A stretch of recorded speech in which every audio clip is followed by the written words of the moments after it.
Welcome to the Unstuck Podcast. I'm your host, Sean Miner. This weekly no-fluff mindset show arms you with the practical tools you need to get unstuck so you can get exactly what you want out of life. Remember, when you change your mind, your life will follow.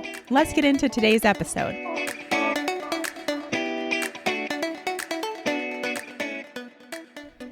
Hey there, friends. Thank you, as always, for joining me on the Unstuck Podcast today. So happy to have you here, especially because we have a big topic to cover today. One that might be a little touchy for some people, maybe a little controversial.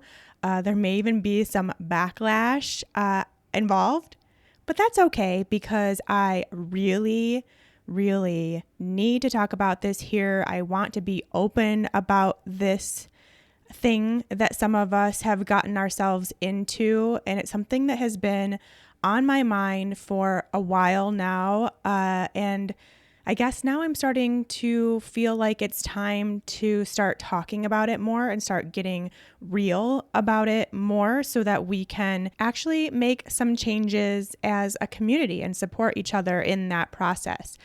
Since starting Unstuck over the past 20-something episodes now, I've intentionally kept the episodes pretty broad as far as topics go. They're just mindset tips and advice that span all areas of life. And that's really what I love about teaching this kind of work. There's not really one person on this planet that won't benefit or resonate with what we do here. Men, too, even though this is mindset coaching for women, it's just because I enjoy coaching women. It's not because this stuff doesn't also apply to men. So there's just no person that doesn't need or won't resonate in some way with some of the things that we talk about here. And it's also so cool because the advice and tips that I give can be used for someone that's having problems or feeling stuck when it comes to their job, while someone else can use those same tips for how they are feeling stuck in their relationship or with their health or with their weight. It's so cool because it is universal. And I love that because that means I get to talk about it all. But that being said, of course, one of my biggest passions has and always will be food. I love food. I love to eat. I love to cook.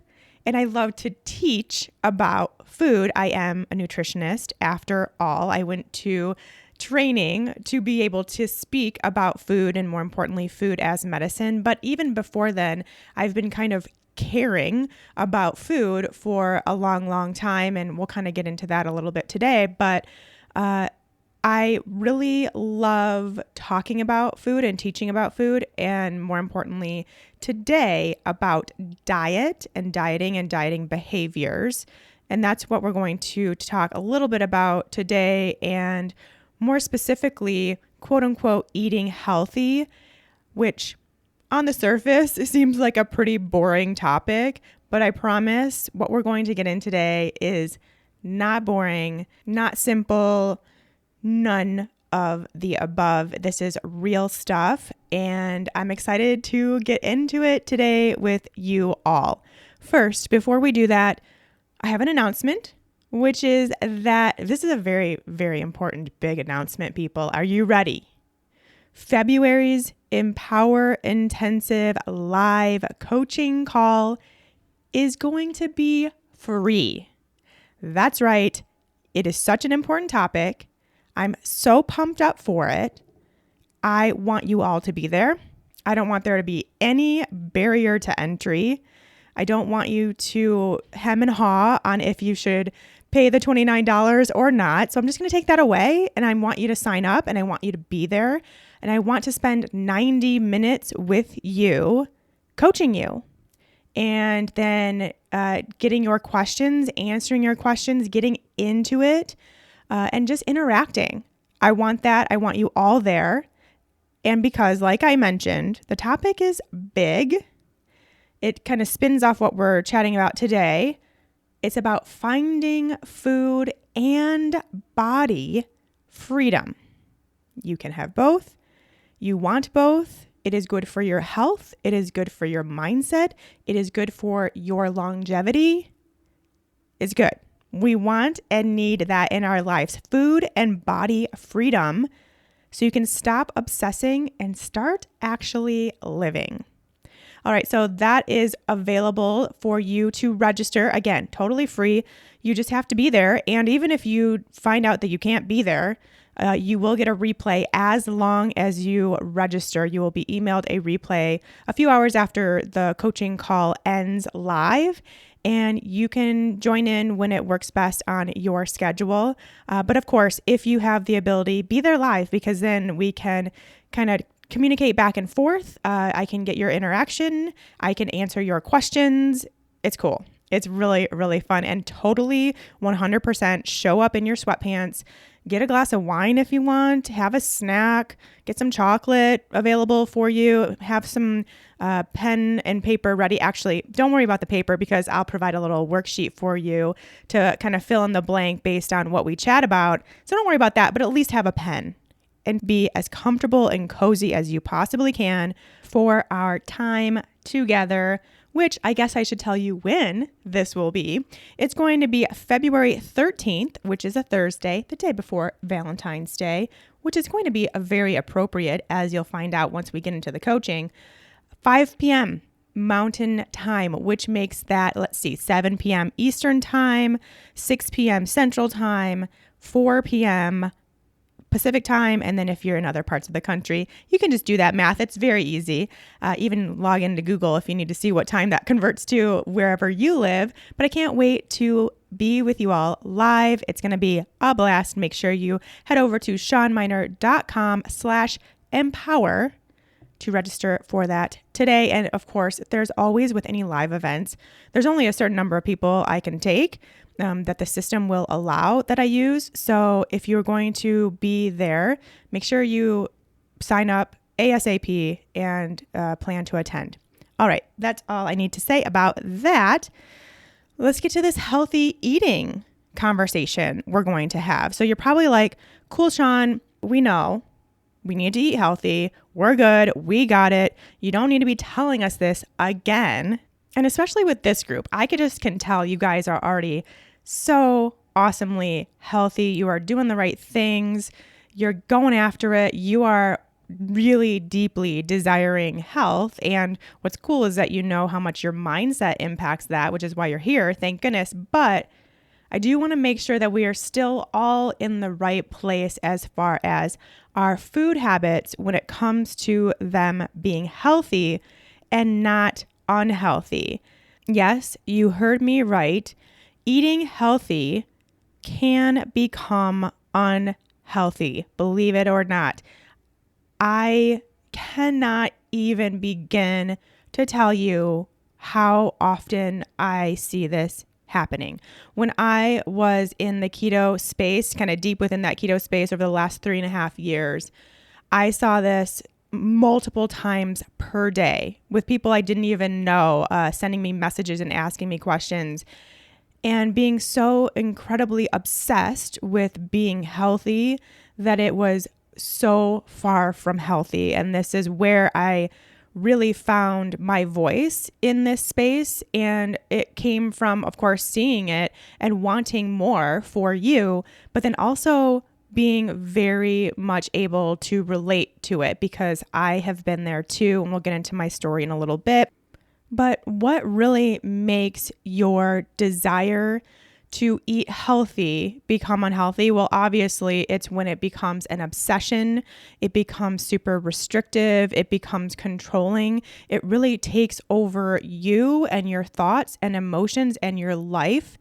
And there are definitely varying degrees within this. We're going to kind of go over some of the extremes, but please know that this is a huge spectrum here to where we can kind of be verging towards unhealthy because of our obsession or because of how restrictive we have gotten. So I want you to understand that it's not an all or nothing thing. It's not like, oh, if I'm not totally obsessed and it's taking over my life and I have no friends because of my eating habits, then I'm good. There's a spectrum here. So we'll go over that. But It seems so interesting, I think, for some of you to even understand why this is a problem. And not only that, but why it's a huge problem, which I can tell you it is from personal experience and then professional experience as well.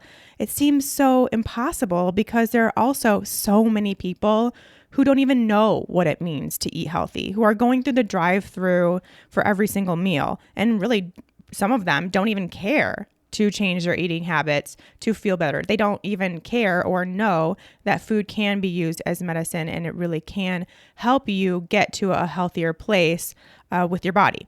So there's like so much of that. But then, of course, there's so many people on the other side of it that have taken it too far. And that's what we're going to focus on today. This really, when I saw it so prevalently in the keto community, I don't know if prevalently is a word. I may have just made that up, but I saw it a lot in the keto community. And it's really is what sparked my decision to end my time in that space, because I realized I was contributing to that problem as much as I didn't want to be, as much as I was trying so hard not to be and so hard to change my message to be the opposite of that and to listen to your body and to do what feels good and to not have these food rules and to not beat yourself up if you have a piece of cake. That was my messaging the entire 3.5 years that I was teaching keto for women, but it didn't stick. It wasn't what people heard, even though that's what I said. That's not what people heard. And it really got to a point where I could not take it anymore. I felt so icky. Like there's not a better word that I can use to describe how I was feeling.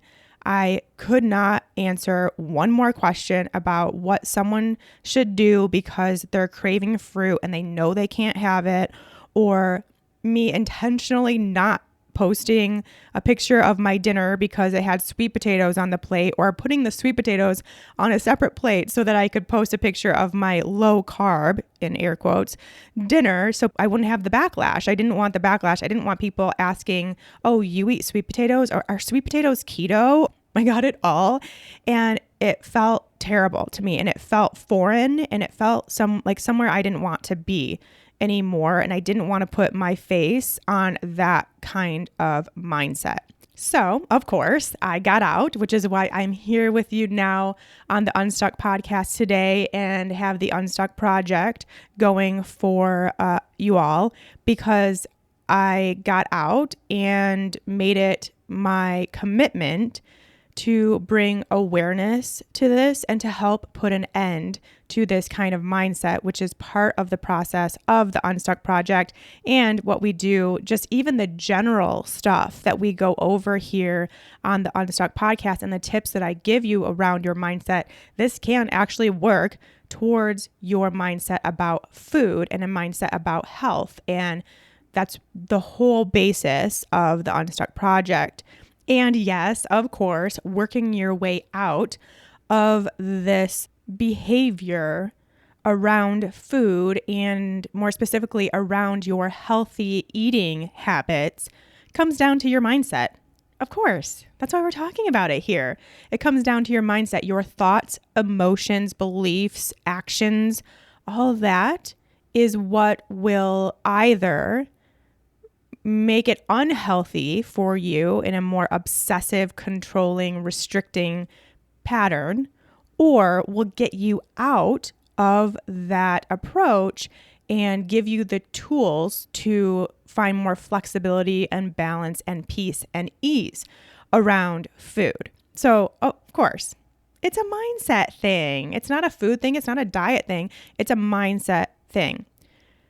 Let's get into it. I want to start by identifying what this might look like in you or in others. There's actually a term for the most severe form of this kind of behavior, which is orthorexia.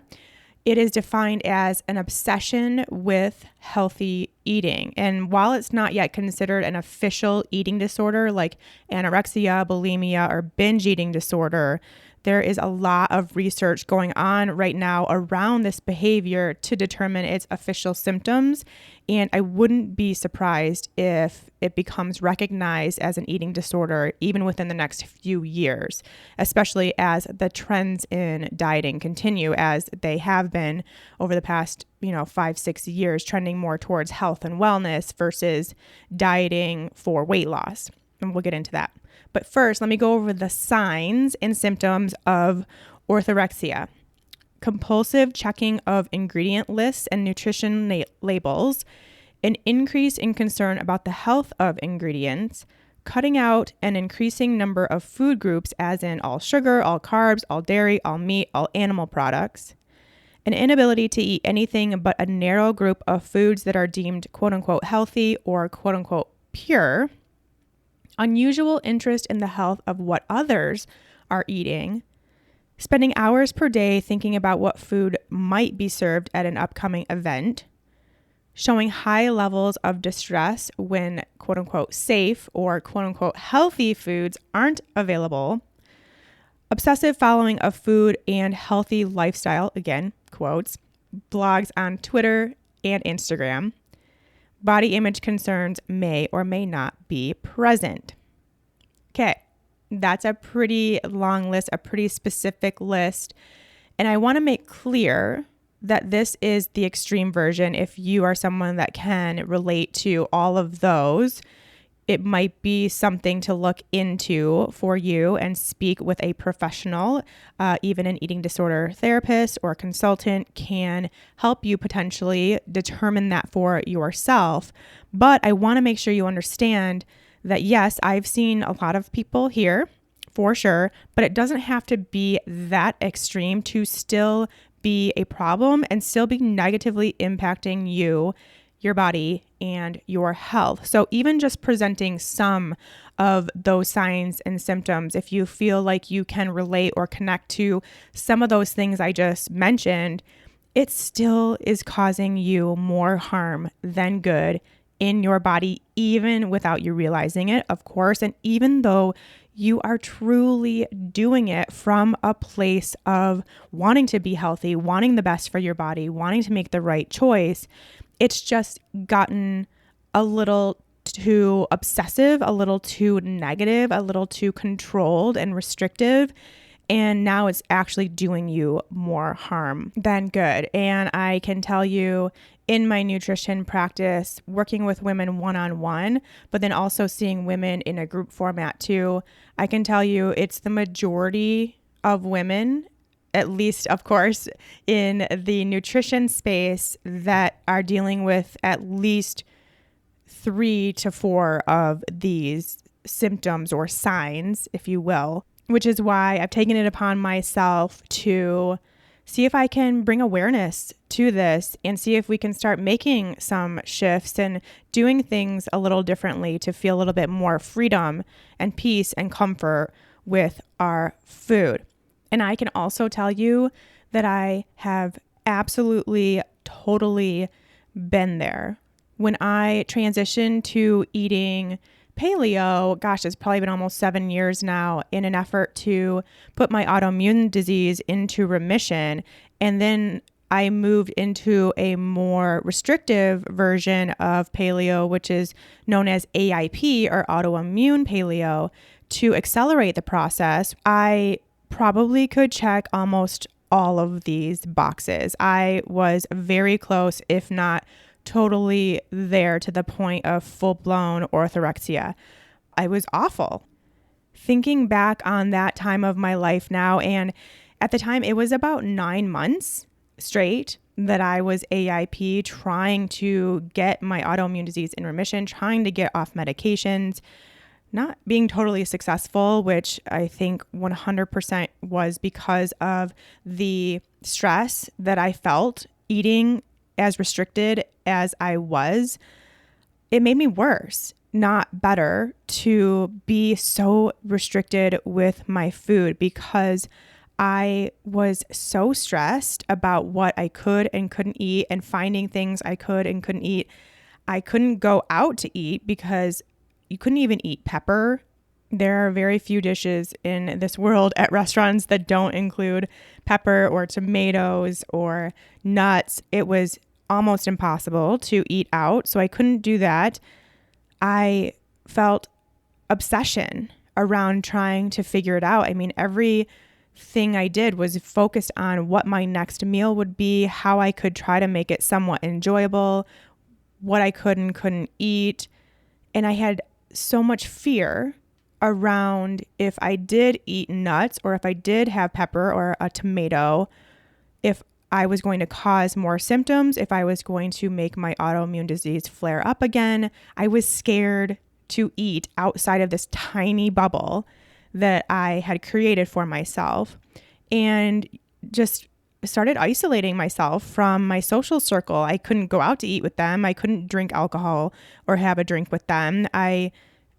There was nothing for me to do because so much of my social circle at that time was about going to happy hour, going out to dinner, going to brunch, those kinds of things. And I couldn't do that. So it just became very isolating. It became very depressing, and obsessive and awful. It was awful. And luckily I got to the point where I realized how awful it was and was able to finally be like, I can't do this. This is definitely the stress of this is worse for me than just eating what I want and expanding my food bubble. I finally, luckily, was able to see that for myself and got out of it. And of course, now, years later, my autoimmune disease hasn't been present in years. But I do want you to know that I can relate, that I have been there. And now that I'm on the outside, luckily and thankfully, I'm so grateful that I do have the food freedom now that I didn't have back then and really didn't have for most of my life.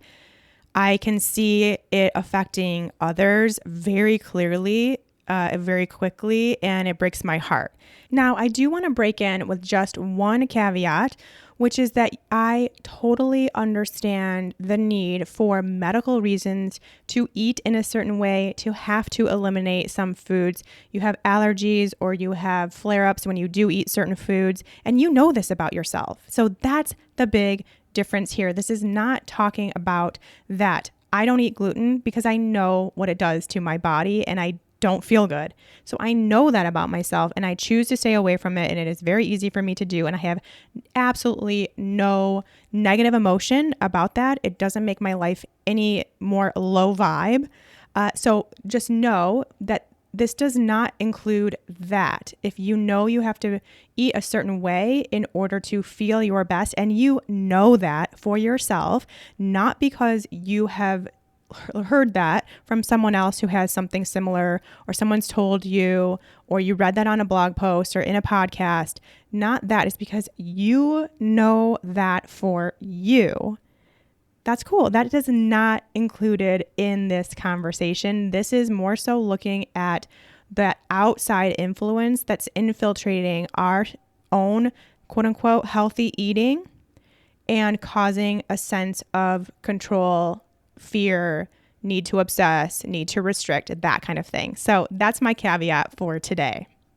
All right, getting back into it, let's talk more about this diet trend that is happening for a minute. I think many of you, if you've been in the dieting world lately, or even in the past 5 years, have started to notice this change where I think it's really coinciding with the body positive movement and the realization that traditional dieting doesn't work, like the calories in versus calories out thing that we thought actually worked, doesn't work long term. Now that all of this is starting to come to surface, it is becoming more popular for diets to be kind of dressed up, we'll call it disguised as a wellness, quote unquote, or quote unquote health trend. Even diets like keto and paleo and veganism would be categorized as this, or could be categorized as this.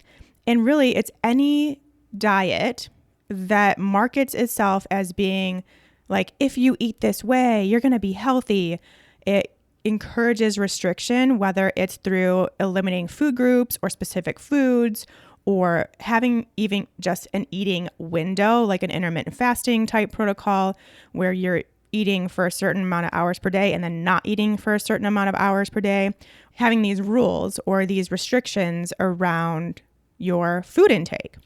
It also looks like there's only one way to be healthy. That's how they market this wellness or health trend, which is really just a diet.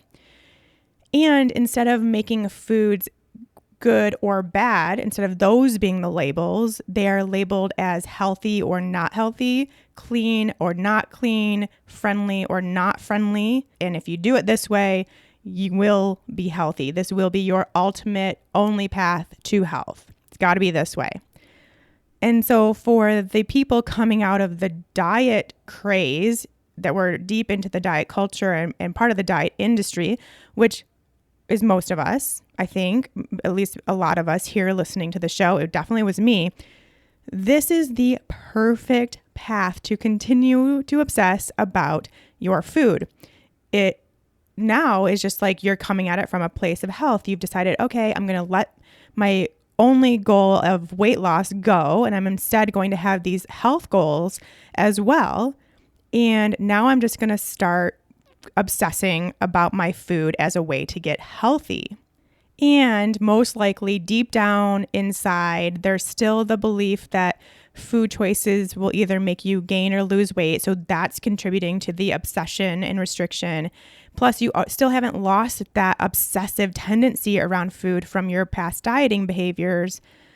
So there's just all this muck still going on in your mind when it comes to food.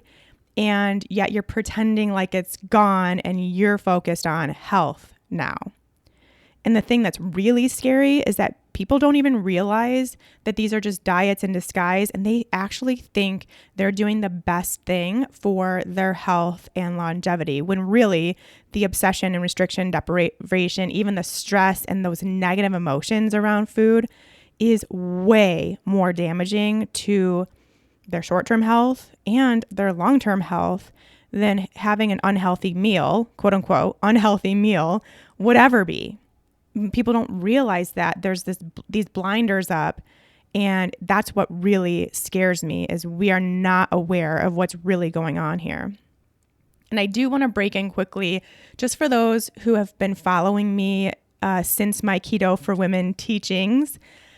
Yes, I am fully admitting that I was a part of this. I did not want to be. I did not know that I was. I was not trying to be, as I said in the beginning of this show. I fought against it. I tried to teach things differently. It just didn't work. The diet culture and the diet industry had gotten hold of keto too strongly, and I couldn't turn it around. And so that's, again, part of the reason why I got out of the keto space. But I do want you to know that, yes, I fully recognize that I may have contributed to this in you, and I apologize for that, and I did not want that. So hopefully now I can reconcile and help you get out of that here. All right, moving right along, let's look at why healthy eating is actually unhealthy as it relates to what goes on in the mind. Of course, there are definitely physical ramifications such as malnutrition, forced weight loss, and being underweight that can happen with something like this as it becomes disordered eating. But this is the Unstuck Podcast, mindset coaching for women. So we are going to today focus on the mind and the ramifications of what this approach to food can do based on how our minds connect to the health of our physical body. I just want to make sure I'm not kind of saying that this is all there is. This is just one part of what can be going on in your body that is causing it to become imbalanced and unhealthy because of your efforting to get healthy. The first one, of course, is stress. I think we all know how damaging stress can be. I think there was something that came out that's like 90% of all disease has at least some component of stress being a contributor. 90%. I don't know if that's totally right. I need a fact checker. I need Monica here to fact check me, which you don't get unless you listen to the Armchair Expert podcast, which is my favorite podcast. If you do, you totally get what I'm saying right now. If you don't, you think I'm crazy, but you should go listen to Armchair Expert with Dax Shepard. It's an amazing podcast. But anyway, it's something like that. The very high percentage, I would think it's between 80 and 90% of all disease, there is a stress component that contributes to that disease development. That's huge. And so many of us, when we think about stress, we're like, okay, yeah, the stress of getting to work and my job and money and bills and my relationship and all that stuff. Yeah, of course, that's stressful. But what we don't consider is the stress that comes from trying to be healthy, trying to eat healthy, trying to be on a diet, trying to go get a workout routine going for yourself. And not those things necessarily, although I have a whole argument for diets being stressful on your body and over-exercising and under-exercising being stressful on your body. But we're not going to go there today.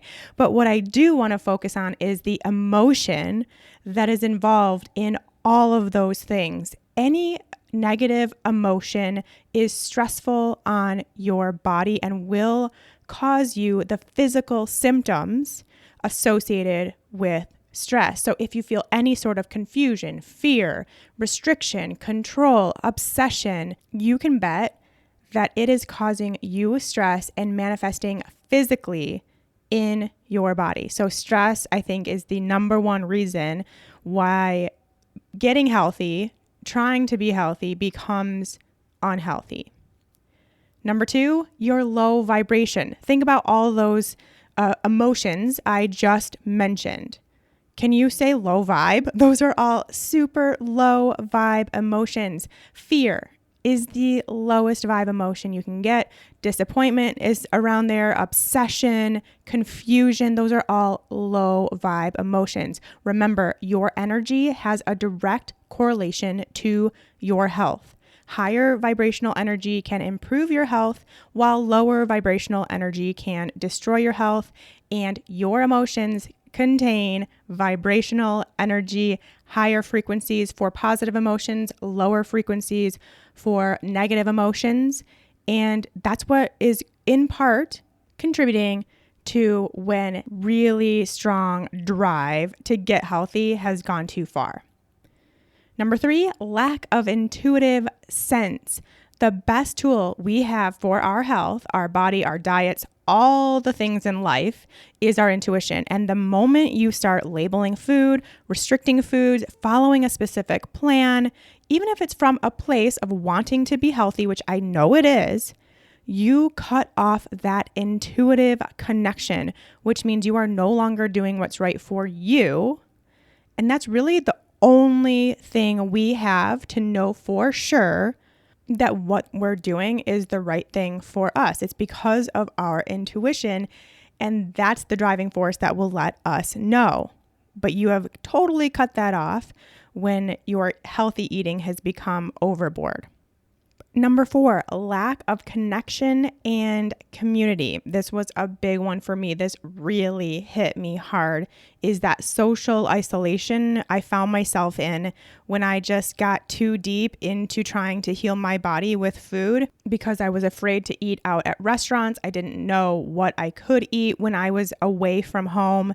My friends also didn't really understand what I was doing and why, so there was that kind of awkwardness involved. So I became isolated, and the lack of connection and community for any of us in any part of our lives is a huge contributor to symptoms and health consequences that we may find ourselves in physically, mentally, and emotionally. We need connection and we need community, all of us, all the time. It is very important to our health. Number five, creating false beliefs around food and your health. So you've done all this, you've gone down this rabbit hole, and now you're starting to actually form beliefs around everything you're doing and seeing and hearing. So things like that you need to eat a certain way to be healthy, and if you don't, you're going to get a whole list of illnesses coming at you. Or if you eat something outside of that healthy eating, quote unquote, then you're doomed. You may think that health looks a certain way, acts a certain way, eats a certain way, that everyone, quote unquote, should be working on getting healthy. These are just a few of a very long list of examples of limiting beliefs that could come from you efforting to be healthy and to eat healthy. This could happen, and we know how damaging false beliefs can be to the health of our minds. They can even lead to self-sabotage, extreme behaviors. We don't want that. We've got to kick it here, right now. We have this podcast that will help you do that.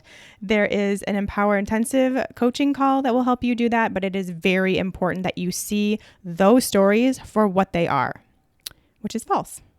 Number 6, lack of balance, enjoyment, fulfillment, and pleasure. These are the things that your body thrives on, not obsession, control, restriction, only eating in a certain box. That is not how your body thrives. So if you have this feeling with your food, I would even add in freedom there, then you're good. You're doing great. And if you don't, then there's work to do. So again, let me go over them. Balance, enjoyment, fulfillment, freedom, and pleasure. That's what we want. That is how we thrive. And when you get down that rabbit hole, those are gone. Like you don't even really think about, do I even like this food anymore? You're just eating it because that's what's on your can list, your healthy list, quote unquote. All right, number 7, it becomes this not great self-feeding cycle. So you get praise for being so healthy, quote unquote, when really there's an unhealthy problem going on. And then that praise, because it's gotten to this point where you're looking for that praise, and that praise then feeds the cycle. It feeds the fire for you to keep trying to be so healthy, perhaps even working your way to be even more healthy. No, I'm saying all this with air quotes, please. And it just, that cycle continues where you get deeper and deeper and deeper into the problem. And last one, your actual healthy practices take a back seat so that you can focus more on your healthy eating. So things like your self-care practice, resting and sleeping the right amount, meditation, going to get your movement in, getting out in nature, these things that are actually shown and proven to accelerate our health, those have gone out the window because now you're so focused on how healthy can you eat, and that's going to be the ticket. So now that we've kind of seen what this looks like and how we can go down this rabbit hole to where it really can get unhealthy to try to eat so healthy, now let's look at how we can maintain a actual healthy focus on health while also finding food freedom. Of course, first and foremost, awareness. Hello, it is the name of the game here on Unstuck. Always the first step, which in this case, and always with awareness, but really with your food, it requires tons of honesty. You've got to do some exploring and digging and get real honest with yourself at how much your desire to eat healthy has become restrictive or an obsession, and it facilitates negative emotion in you because of that obsessiveness and that need to control and that fear of getting outside the box. Be real honest with yourself here. So a good way to kind of gauge yourself: what would you do and how would you feel if you ate a cupcake right now? Or even like not even going that far off the spectrum. Say it was like some gluten-free avocado toast or something like that. Again, honesty here. Would you be totally cool and happy and just be like, yes, that was an awesome cupcake or an awesome gluten-free avocado toast. Man, that was really great. I'm glad I got to enjoy that. Cool, let's move on with my day. Or would you carry it with you? Even a little. Would you carry that with you? Would you worry about it? Would you have fear that maybe it was going to hurt you in some way, or you're going to feel it negatively? Would you be kind of on edge about that? Or even before it happened, would you be scared to take that first bite and have that fear involved? This is important work here. Also, it becomes really important to start looking and getting very clear about the labels that you have set around your food. What do you call something like a cupcake or gluten-free avocado toast versus what do you call carrots, which a lot of people, even in the keto community, think carrots are bad, which is something I'm not even getting into because I could go off for days about that. Or something like spinach. What are some of the labels you have for quote unquote good foods and bad foods? Again, honesty is going to take you really far here. And also then, of course, we can look further into what beliefs do you now carry about food. And this may take some unpacking, some digging. This is specifically what we do in the Unstuck Project together because it does take some time and effort and some very specific questions to get there. But it is beyond important and beyond freeing to find out those beliefs that you have perhaps for years carried about food and your body and health and weight and all that stuff, but even some that you've now accumulated over the years being in a diet industry or trying out new ways to lose weight. What do you now carry with you? So that's the first step, and that's a loaded step. Just that in itself could take you months. But number 2, after that, you want to work to expand your food bubble with confidence and peace, not fear and judgment. This is what I did that really helped me. So back when I was autoimmune paleo, again, I was eating very few foods. Like I mentioned, not allowed tomatoes and peppers and actual pepper, like salt and pepper, eggs, chocolate, these kind of things, all the foods I love, nut butters, all the good stuff. And when I finally realized that I think the stress and the emotion involved in trying to do that diet to get healthy was more damaging than just eating the nut butter and being happy about it, I was like, okay, I'm expanding the bubble. I'm doing so out of pure confidence that I know my body is going to be fine. I know it can handle this nut butter. And that's how I expanded my bubble. I started taking it wider and wider and wider as much time as I needed. Some of it was quick. Some of it took a couple months before I felt comfortable eating like eggs or something like that. But every single time I added more in, I did so with total confidence and peace. Like I knew, I used my high vibes to know for sure that my body was going to be okay. So at this point, you may be thinking, all right, so now this nutritionist is telling me that I can eat whatever I want, even if it's not quote unquote healthy, and be totally okay with it. And yes, I am telling you to do that. And yes, your body will be okay. I'm going to talk more about this particular kind of scenario in the Empower Intensive class that I'm doing, that Finding Food and Body Freedom that's coming up, and it's free. Woohoo. So make sure you attend that. Go sign up right now to save your spot, because we're going to talk about all of this a lot more there. Whether this is you right now or not, regardless, finding food and body freedom is, and just, you have to, it's a must. It's a must for all women. So that's why I'm doing it. But as far as like eating quote unquote unhealthy and being okay with it, there is a sweet spot. There is a place where you can feel that freedom and still be healthy. And I'm going to show you how to do that. And then the third step here is to work on that intuitive connection. Know your body will thrive because you are eating with full intention and connection to yourself. Plus, you're also giving full attention to that experience, to that meal, to that food. So be present with the decision, be present with the experience, ask yourself tons of questions before, during, and after that meal, and really stay connected with yourself and your body to make sure it's always feeling good. That's like literally it. That's it.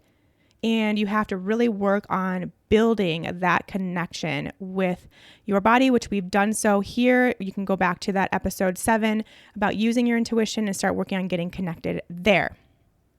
Number 4, understand that health is not just about food. In fact, it's actually very little about food, especially when you're eating according to your body. Again, if we're going based on how does my body feel? What does it want? Am I satisfied? Am I hungry? Am I full? there's so many questions that, again, we're going to go over together in the Empower Intensive call. But when you are focused on that, and that is your driving force, you are eating according to your body, and that's going to keep you healthy and happy and balanced and free and all the good stuff. But remember, health is so multifaceted, which I know you all know here because you're here now working on your mental and emotional and spiritual health, which is, I'd argue, more important than your physical body on the overall health of you as a human being. But we know that. So just remember that it's not just about the food. It's very little about the food. And we'll get into what is and isn't important over on the coaching call. And lastly, tap into your self-compassion, self-respect, self-acceptance, self-worth, and self-love. This is the equation. If you have these things, everything else is just a piece of cake. Like, it's all wrapped up in this. Again, let me go over them. Self-compassion, self-respect, self-acceptance, self-worth, and self-love. The perfect package right there, the end-all be-all equation to everything we need to do to treat our bodies the way that we should be treating them. That's it. Those 5 very detailed, very specific, very tough steps. I know it's a lot. You can do it. We're going to do it together here on Unstuck over the course of our time together. We're also going to dive into a lot of this over on the Empower Intensive coaching call. Like I said, make sure you grab your spot if this resonated with you at all. And even if you don't think you're at this unhealthy level, but you still want to expand your bubble or just listen to your own body a little bit better or just feel a sense of freedom and peace and ease and clarity around both your food choices and your physical body, you should be there. You should definitely be there. Head to SeanMiner.com/empower to enroll today and save your spot. And that will do it for this episode. We went a little longer than normal because, as you can see, I'm just a little passionate about this topic and there's so much to cover. All right, everyone. Thank you so much for tuning in. If this resonated with you and you know someone who could benefit from what we talked about today, make sure to send them the link to this episode. I'd be so grateful. And of course, let me know what you think of the show over on iTunes. Leave me a 5-star review. Let me know what you're loving. I look at every single one. They give me the warm fuzzies every single time I do. You guys are incredible. And I'm so happy this work is resonating with you as much as it resonated with me. We are about to have some life-changing things happening because of the work we're doing here. All right. Until next time, take care.